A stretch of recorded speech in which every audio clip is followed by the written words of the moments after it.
কিন্তু কত মূল্যবান জিনিসটা আনি, কিন্তু দেওয়ার নিয়মটা হলো ছিঁড়ে ছিঁড়ে দিতে হইব। আস্ত একটা পাতা দিয়ে দেয়, ওটার গুণ বেরোয়ও কিছু বেরোয় না। দারচিনি একটু ভেঙে গুঁড়ো করে দিবে না, উপরে দিয়ে দেয়। এই দারচিনি খেলে ডায়াবেটিস নিউট্রাল হয়, ডায়াবেটিস মিলিটাস কমে যায়, ডায়াবেটিস ইনসিপিটাস কমে যায়, বহুমূত্র ভালো হয়, মধুমেহ ভালো হয়, আমাদের শরীরের ভিতরে জ্বালা যন্ত্রণা কমে যায়।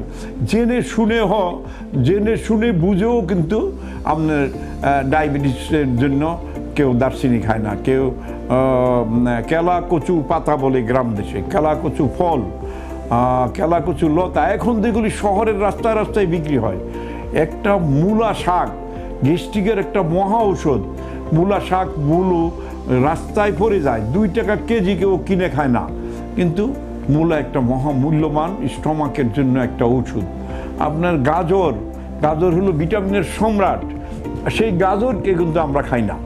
কেন খাই না? গাজর একটু সস্তা, গাজর একটু শক্ত।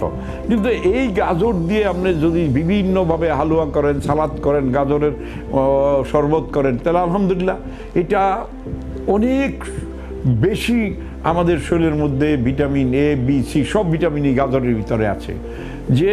যেটার সম্রাট সেটাকে, মানে ফলের সম্রাট হলো আমলকি, যার ভিতরে অজস্র ভিটামিন সি আছে। এত ভিটামিন সি কোনো কিছুর ভিতরে নাই, কিন্তু আমরা কি কোনোদিন আমলকি খাই?